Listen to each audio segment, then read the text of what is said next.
Welcome to Charter California Edition. My name is Brad Pomerance. On this episode, we'll be speaking with three educators in the state of California. We'll start with Jeff Kellogg. He is a member of the Board of Trustees for the Long Beach Community College District. Then we'll be joined by the president of Long Beach Community College. His name is Eloy Oakley, and then a professor at Cal State Long Beach, Craig Smith. And we're all going to be talking about similar issues relating to education reform and innovation. And we start with Mr. Kellogg, and I want to speak with you about a couple of areas. We'll be speaking with Mr. Oakley about it, as well as Professor Smith, and that deals with the question of online education. Big area, and especially very timely, because as we've seen, there's been some legislation that has started in Sacramento that addresses online. And let's talk about it, because it is very controversial. Yes, it is. It's been proposed by the President Pro Tem, Darrell Steinberg. And before we get into the specifics of it, though, what do you think most generally about online education? That meaning a student takes a course where he or she is not in the classroom, but is receiving instruction via the internet. Well, it's interesting. You'll talk to a lot of people, and if you talk to my kids, one in college, one finishing up in high school. So your biological kids, not your LBCC kids, because you have 7,000 of those. I have those as well, but it is one of those that very different type of teaching. But I'll just look at it this way, and what I tell people is, in the past year, we have, as a community college system in California, turned away 400,000 students because we did not have a space for those students. So to sit there and not look at things such as online education as the new way of trying to help teach students and help them progress through their educational career, I think is wrong. So I think online education is going to happen, whether we're going to embrace it and learn and grow with it, but it's taking place and it's happening right now. But could it be, look, I mean, you know, we're around the same age. I can't even imagine taking a class where the teacher's not in front of me. I mean, so much of education, I'm actually an adjunct professor, and I just look into that kid's eyes and I can see whether they get it or they don't get it.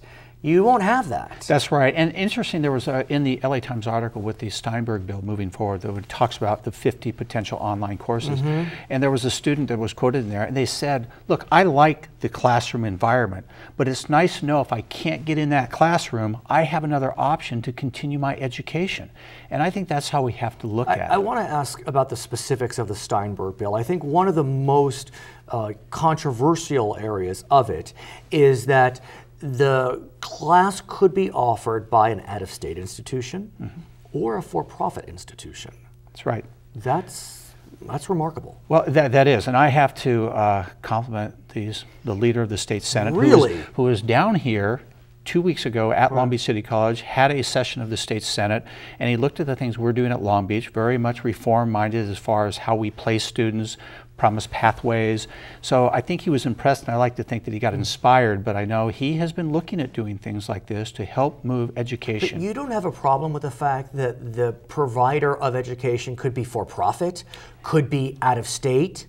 I mean, where are the standards? It's right now. You had two questions there. One about, because the standards, and that's a question in the details that have to come through, because accreditation standards is critical, and he's addressed some of the issues in the first markup of his bill. But the other question about whether it be out of state or not, you have, let's use the biggest names in online education, University of Phoenix, DeVry, things of those natures. I don't know if they're stationed, headquartered in California or not, but they offer opportunities to students. So, but why couldn't LBCC be the provider of that online education? Absolutely. It gives us the opportunity, and that's how I look at that bill. We are doing something similar on the Assembly side with a member of the State Assembly to help us do some more things during the intersession. We'll talk about that momentarily. But on the online side, this gives us an opportunity that Sacramento is saying we need to look at things differently than what we've done in the traditional classroom environment that maybe I felt comfortable with a long time ago, but education has changed since I was a student at Long Beach City College. And I have to say, the fact that I professionally get to work, my company, we work with community colleges, what I personally do, but also my company, we work with for-profits and privates. And I have to tell you, there's a lot of reforms and innovative ideas happening in education that we can embrace and grow and learn from at Long Beach City College. Let's talk about the other area of reform being proposed. Running out of the Assembly, Das Williams, a member from Santa Barbara, a community college graduate himself. And a very interesting story, personal story. Yeah, he was homeless while he was in community was. college, which was quite remarkable. He wound up going to Berkeley, which is a stunning development. He is proposing a bill whereby community colleges would be permitted to charge a greater per unit fee for impacted classes that would be provided and given during intersession. Right, and that bill was being driven by Long Beach City College. And when we talk about intersession, if people drive by Long Beach City College during the summer, even during the winter, after Christmas when the fall term ends, we have buildings, beautiful buildings that are empty. We have talented faculty members that are no longer teaching because we don't have the resources to offer in intersession, is what we refer to it, where you can have students now come back to Long Beach City College and be taught. So one of the ways we've looked at doing it is saying we're going to offer it, but it's going to be more expensive. Instead of $46 a unit, it'll be $208 a unit. It'll be for specific courses. It'll meet certain criteria. Well, let's talk about that cost, because as you surely know, Santa Monica City College proposed a plan similar to that. It wasn't focused on intersession, it was general, and they wanted to charge $100. I mean, the figures were kind of bouncing around. We heard $185 a unit, we heard $275 a unit, but what we also heard was protests, we saw arrests, we saw the community college chancellor come out strongly against the plan. Why would this be different? Well, it's different because the basic of what you just mentioned, it's just for the intersession. It's almost like a pilot program. The $208 that we talk about is what we charge our non-resident students regardless. That is our fee. The fact that, again, taking the Steinberg and others, this is a reform-minded, this is very visionary. And what makes it different is because the fact we're going to offer during a time that there is nothing being offered. The only way we can do it without using state funding, that is the traditional model, we're going to do it this way where essentially the students are going to pay what it costs. But what about those students who can't afford it? Well, the argument is, absolutely, but people who are on Pell Grants, GI Bills, they can still use that funding for this. They can still have those opportunities. The question again is more expensive. The argument you also said, because you said about the chancellor, that chancellor was a former state senator and he felt strongly about the mission of what community college is. The mission for the community colleges is very different when I was at Long Beach City College decades ago, where it was free. They talk about access, they talk about cost. Well, again, the times have changed and how we're going to address it. And the argument is, if people that can't afford it and will do this, if they don't do it here, the same argument we talked about earlier, they're going to go to the profits out of state, wherever they're located, and do the same thing because they're going to get the opportunity to continue their education on a timely matter. Also, people on GI Bills, when they have these type of scenarios where their educational progress is broken, it puts a lot of their GI Bill at risk. So there's a lot of positives to it. I will say the new chancellor for community colleges, Bryce Harris, is again a reformer. And I think you're going to see a lot different because of what we're trying to do here in Long Beach to do it for intersession. I am most upset when I go by that college on Carson and on PCH, and it's empty. It's empty of students, it's empty of faculty members, and it's these facilities that we've spent money on, and they're not being utilized. That's a waste of resources, both human and bricks and mortar. And this bill, as small as it is going to give everyone an opportunity to see if it works. Will it be a pilot program only at LBCC, or will we see it statewide? Well, right now it's Long Beach because a lot of the other colleges, because of the Santa Monica City College issue, they're very hesitant on stepping out and trying to do this. But we take great pride, and we've done different things at Long Beach to address the needs of the students today. Do you expect this bill will gain traction because the Santa Monica College incident was so well publicized and there was so much heat surrounding it? I think it'll gain traction because what we started the conversation with, when you have the Speaker Pro Tem introducing legislation like this, and then you have legislation on the Assembly side, I think it really bodes well for the state legislature to realize we have issues, and how are we going to address the issues in the future and not keep talking about the past. His name is Jeff Kellogg. He's a trustee on the Long Beach Community College District. When we come back, we'll be speaking with the president of Long Beach City College, Eloy Oakley. I'm Brad Pomerance. This is Charter California Edition. So he can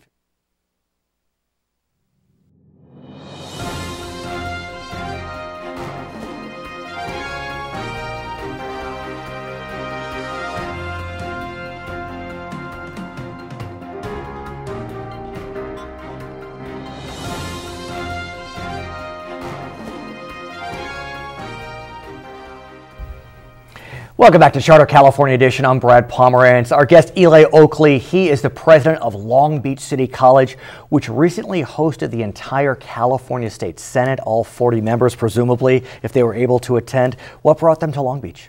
Well, they came to Long Beach to look at our model, the Long Beach College Promise model, Right. and our focus on career education. And the Long Beach Promise model is an easy transition from Long Beach Unified to Long Beach City College, if appropriate, and then to Cal State Long Beach. Exactly. And the three institutions are working together. Yes, we are. Innovative, no doubt, and you're continuing on the innovative path with a grant from the Kauffman Foundation for a fund that's known as the Innovation Fund America. Exactly. Congratulations. Well, Tell us thank you. about that $1 million grant.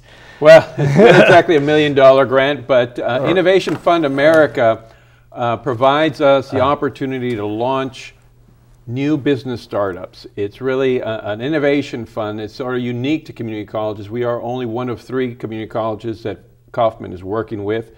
We're partnered with the Lorain County Community College District to really fund startup businesses and to get them to grow and get them to add jobs in our economy. Through a community college. That's right. I mean, this is a model I've never heard. Explain, how is this going to work? How do I join? Well, many community colleges have a clear footprint in the community in terms of business development. And Long Beach has one of the largest footprints. Just give us an example. So we partner with Goldman Sachs as well. We Right. have the 10,000 Small Business Program. We work with the federal SBA. We run the SBDCs, the Small Business Development Centers, for all of Los Angeles, Ventura, and Santa Barbara County. So we have a large footprint in terms of educating small businesses and supporting their growth. And is this, are these small business men and women coming for an associate's degree, or is it a separate program outside of the AA and matriculate to a 4-year? It is a separate program. We have 3 primary missions in the community colleges, and one of them is workforce development. Okay. So this is part of our workforce and business development side of the house. So we get funding directly from the federal government, from partners, and we have a great infrastructure here in Long Beach so that we're able to really cultivate small businesses and provide opportunities for our students, because we're learning from them, we're putting what we learn in the classroom, and then we're connecting our students to jobs that we're helping to create. So explain how this will work. If I'm a small business person in the greater Long Beach area, Right. what should I do? Well, you should connect with the college through its many other resources, the Small Business Development Centers. Once you connect with the college, we can get this information in your hands, and so for new business startups, they will have an opportunity to apply for these grants once a quarter. There'll be 4 $25,000 grants and probably $100,000 grants to these new startups. And what will happen if I am a grantee? Well, what will happen is we're going to work with you, we're going to wrap services around you, help you really develop and get to that next level of business growth, and then track you into other programs that will provide you the support to keep moving forward. And presumably LBCC students can work through the fund? Well, LBCC students who are entrepreneurs who want to launch small businesses could apply. Sure. Or we can connect students to some of these businesses, so as they're adding jobs, they have a direct connection to the college and our students and our graduates. I've never heard anything like this. Is this as new as it seems, or I just haven't been paying attention? Well, you probably haven't been paying, no, Right. seriously. Yeah. It's not new, but the business development side is new for community colleges, and organizations like Kauffman have seen that community colleges are closest to small businesses. Right, in a lot of ways. They typically work with universities, but now they've shifted their focus to community colleges. Yeah, I mean, there's no doubt that the 4-year institutions tend to be incubators. Right. And professors will often kind of create a startup, but this really is a different model. Yes. I want to talk about another different model, if I may, and that deals with a bill that is being run through the Assembly through Doss Williams. Yes. Fascinating man, if I may say, represents the Santa Barbara area, went to community college, was living in his car during community college, wound up going to Berkeley, a real success story. But he sees, and we all see, that there are so many community college students that can't matriculate in 2, 3, even 4 years because they can't get certain courses because those courses are impacted. Right. Now, we would hope that the passage of Prop 30 will change that a bit. Will it? It will over time. Over time. That being said, Mr. Williams is looking at another solution. Why don't you Right. tell us about that solution? Well, Assemblymember Doss Williams has taken on this charge and working with Long Beach City College to draft language that would allow community colleges to open up more sections outside what we call the state-supported courses. So, for example, in the CSU or the UC, they have extension courses. So Right. you can take classes during the summer or other points. You pay more, but you have access to those classes. Community colleges have not historically had that ability. So what Member Williams is trying to do is open that up for community colleges so that students can gain access and be able to finish faster. That being said, we heard a similar plan floated by Santa Monica College last year, and that plan was roundly just ripped apart by the press. There were protests at Santa Monica College. There were people arrested at Santa Monica College. The chancellor at the time, Jack Scott, of the entire California community college system, came out strongly against it. There were statements that it would violate the education code. I mean, it just got fricasseed. And so why is it that the Santa Monica College plan was so abject, and yet this plan apparently is not? Well, I'm not saying that it won't have opposition, Right, but no, but we've tried to learn from the experience of Santa Monica College. And quite frankly, Long Beach City College in our community is very different than Santa Monica College. We're focused on the intersessions, summer and winter intersessions, where we're not competing with courses that students are taking during the regular semester. And that's a key difference. It is a big difference. Because what Santa Monica was doing is there was going to be a separate track. Right. All throughout the year. You could pay $185 per unit and take, English Whatever 101, you want. and you would get that class. Right. This is different. This is Intersession. different. Yes, intersession and only courses leading to certificates, degrees, or transfer preparation. So it's much more narrow, very limited to a specific target audience, and really it will be focused on vets. Our vets can't access the GI Bill unless they're enrolled in courses. And because our colleges have been so impacted, we offer very limited courses during winter and summer. But it still seems as if it could create two classes. I mean, economic classes, because it's going to cost more to take this class. How is that different from Santa Monica, other than the fact it's intersession? Well, I would say two things to that question. One is we've already created two classes because students can't take classes now. So they're being forced to go to much more expensive for-profit solutions, and they're getting much less for their dollar than they would here. Second, we are providing for financial assistance for these students.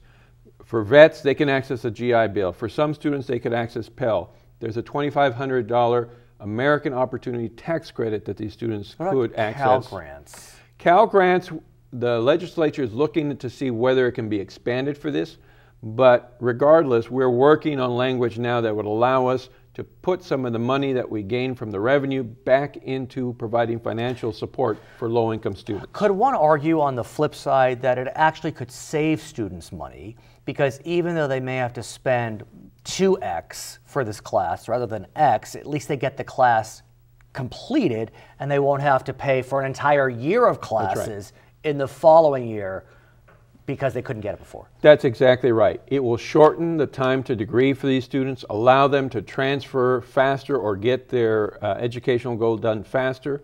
For vets, GI benefits only last for so many years. So if they can't finish their education, they will run out. So where do we stand on this bill? I mean, we know that bills can get bollocksed up in the California legislature. Where does it stand? Well, it will be heard soon in the Assembly Higher Education Committee, Okay. and so we're hopeful that once it gets out of that, it'll begin making its way through the process. Any word on the governor's views on this bill? Not yet, but the governor has obviously signaled that he's open to different financing models, so we're hopeful that he will see this as a positive. Okay, his name is Eloy Oakley. He is president of Long Beach City College. My name is Brad Pomerance. This is Charter California Edition.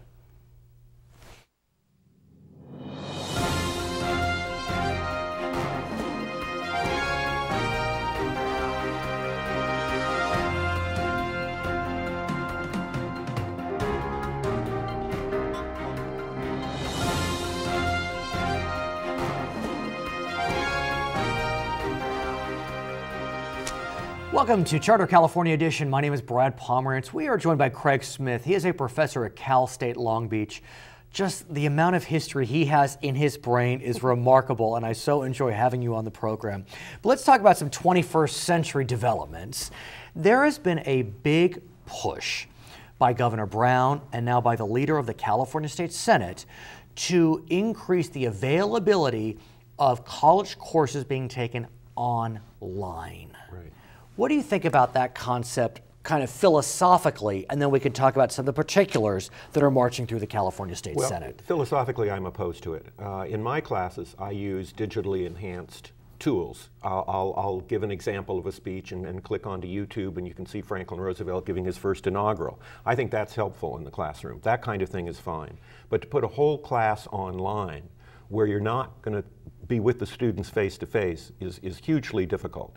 I've done large lectures, and I've always insisted that I do them live, that the students are in the room so that I can feel the feedback. I can see the light go on. I can see they get the concept. Or if they don't, if they look puzzled, I can give them another example. I can redefine the concept. I can't do that online. I have no idea what's going on. What about a live webinar, for example? So yes, you would not see what's happening, but you could get instantaneous feedback as you're lecturing via text. The text doesn't, first of all, the text doesn't work. I need to see their faces. I need to see their facial expressions to know whether they're learning or not. Texting works for some people, other people are intimidated by it.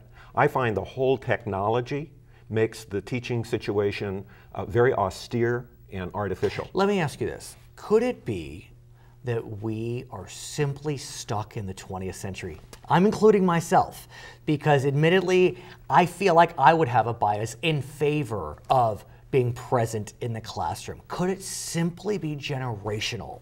No, I don't think so. There are studies that have been run, as at Duke University, that show that the live versus the even just televised, you could just televise it. There's a big difference, and there in these televised courses or the online courses, which were also in the study, the attrition rates are enormous. The students just drop out, or they're sitting there and texting instead of paying attention to the lectures or what's going on. Well, I do have to tell you, you'll get a kick out of this. I teach one night a week at Whittier College, and one time I was giving a lecture live, and I could see that the student was on his computer not taking notes, but eye-chatting. And so I just got on my computer and eye-chatted back and said, please stop eye-chatting. Yeah. So, I mean, is it by definition that being live prevents that type of distraction? Yeah, I think, you know, there's a lot of courses in classroom management. And when you learn how to manage a classroom, you know, I've been teaching for, gosh, you know, 30, 40 years. You know how to handle those kinds of things. I mean, I see everything that's going on in my classroom. I can tell when a student is texting and when they're taking notes, and I know the difference. And I put it in my syllabus, you know, don't text during the class. Right. At the same time, we know that schools are under tremendous pressure financially. The UC system, the CSU system, junior colleges, and there is a sense that even though Proposition 30 passed, and so the funding pressures are not great, that we should at least explore whether online may be appropriate for some of the general education courses. Sure. I mean, one way to do that is what we have on our campus is called a hybrid.